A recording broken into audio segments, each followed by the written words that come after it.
I saved her life once, never imagined she'd spend the next 40 years trying to destroy mine. I watched every sacrifice I made twist against me, every ounce of trust one gave turned into a weapon. And yet, I learned something about patience, about strength, and about reclaiming a life they thought they could steal.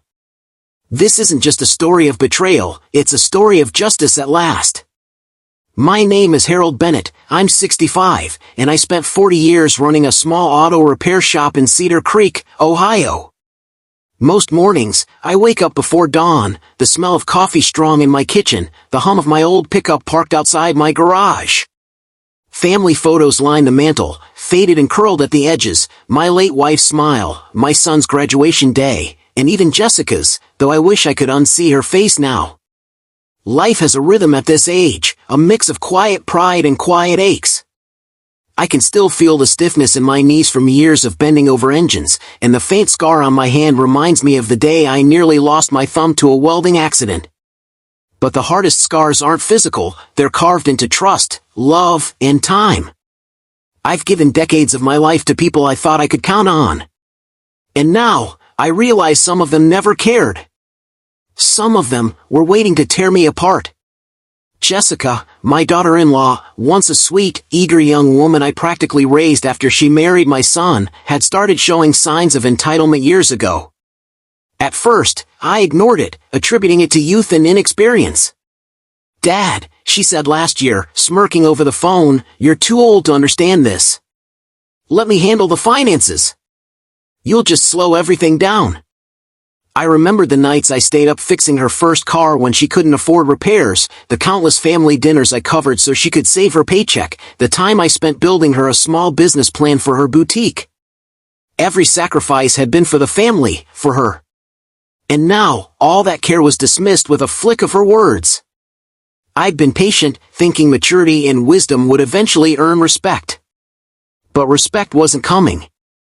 Instead, I found subtle manipulations, whispered lies, and small acts of underhanded greed, all under the guise of family loyalty. I tried to reason with her, "Jessica, I spent my life working to give you this chance, and now you're just taking it for granted?" "You don't get it, Harold," she shot back, her voice sharp, tinged with contempt. "You're old, you wouldn't understand how the world works today." I felt something inside me shift. Betrayal is sharpest when it comes from someone you've loved, someone you've sacrificed for. And yet, I remained calm. I knew patience was my ally. Then it happened. The event that shattered the fragile sense of security I had left. My retirement funds, everything I had saved, every late night, every skipped vacation, were gone. The boutique I helped her set up? She claimed ownership outright, erasing my name from permits, insurance, and even the memories of years spent mentoring her. "You're old, Harold," she whispered when confronted, "you wouldn't understand business law anyway. This is mine now." I felt my chest tighten, a strange mixture of heartbreak and disbelief. It wasn't just money or property, it was years of devotion, care, and trust being trampled. My son was too weak to confront her, he just looked down, ashamed, as if I were overreacting. I sat in my garage that night, the smell of oil and rubber grounding me, the hum of the old truck comforting in a strange way.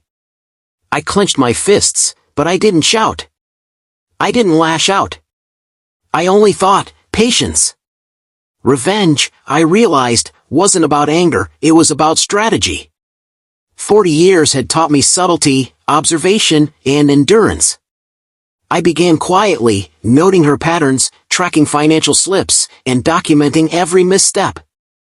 I called a lawyer, but instead of rushing, I prepared meticulously. I reviewed years of contracts, receipts, and emails.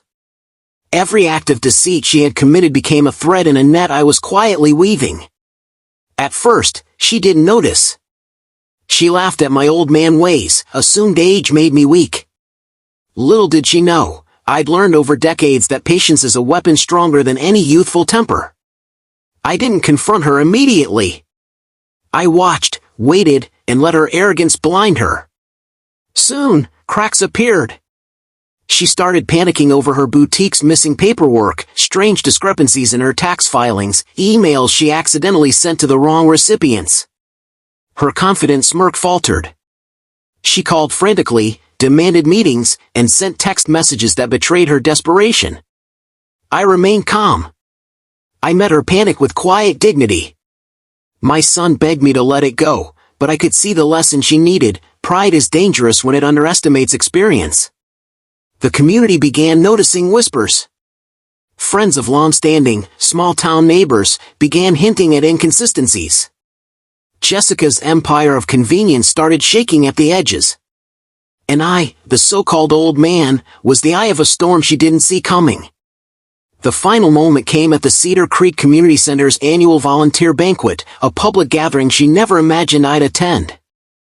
I presented evidence, every document, every proof of deception laid bare before her peers, family, and the town's eyes. Her face went pale as murmurs spread through the room. How could he have, whispered the boutique owner she had cheated? My son looked at me with pride and relief. The community erupted, not with anger, but with recognition of justice. Jessica stumbled, humiliated, her arrogance exposed. Years of manipulation and greed crumbled before everyone she thought she had under her thumb. And I stood, dignified, older, victorious, but not vengeful in the way she feared. I simply reclaimed what was mine, and with it, my peace. Jessica became isolated, shunned by neighbors, friends, and family alike. No amount of charm or entitlement could erase the truth now visible to all. I sit now on my porch, watching the sun dip behind Cedar Creek's quiet streets, coffee steaming in my hands. My hands are still scarred, my back aches, but my heart is lighter.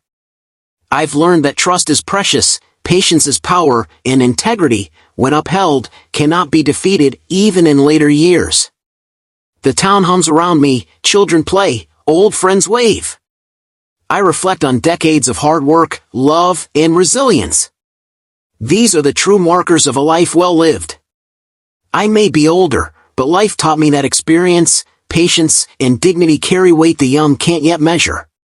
Betrayal hurts, yes, but reclaiming your life with wisdom brings peace that anger never could. If this story resonates with you, share your thoughts in the comments. Have you ever faced betrayal from someone you trusted? Let's talk about resilience, dignity, and the lessons time teaches us. Remember, no matter your age, justice isn't always swift, but it's always possible when patience meets experience. I saved her life once, but I saved myself too. And in that, I found peace.